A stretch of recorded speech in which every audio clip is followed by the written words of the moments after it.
Hi, I'm Richard Byrne. In this video, I'm going to show you a couple of easy ways to share contact information via QR code. Let's go ahead and take a look at this. So the first option, let's say you have a Google Doc where you have some contact information you want to distribute on open house night at your school. So I have some sample here. Teacher Mr. Byrne, pronounced Byrne. Just a little tip there. If your last name is sometimes confusing to people, write out how to pronounce it along with your name itself. Now you can see I have my room number, phone number 867-5309. You can email me mrbyrne@school.org, and you can use my Seesaw code of 123456. Right? So what we're going to do now is publish this document to the web. And let's say publish to web and publish. And then we have a little link for it. Let's take that link, put it right here.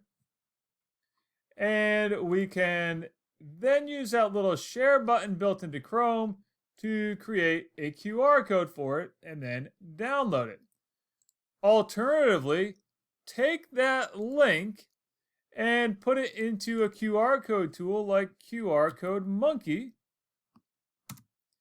And then you can generate a QR code just for that page, for that Google document. And you can see here, you can customize it. Maybe we want to use a different color scheme.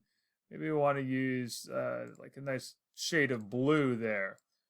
So we'll use a shade of blue, a background color, play with that and create that new QR code that now has a blue color scheme. But while I'm here in QR Code Monkey, let me show you another option for sharing that contact information. Go here to vCard and you can put in your first name and school, teacher, put in that work phone number, and you can put in other contact information. And now you can again create a QR code, and it's going to use those same colors that I had previously set for the other QR code. So let's change it up. Maybe I want to use purple this time.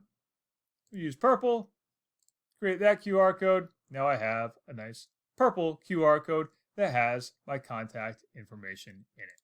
So those are a couple of ways that you can quickly share contact information via QR code.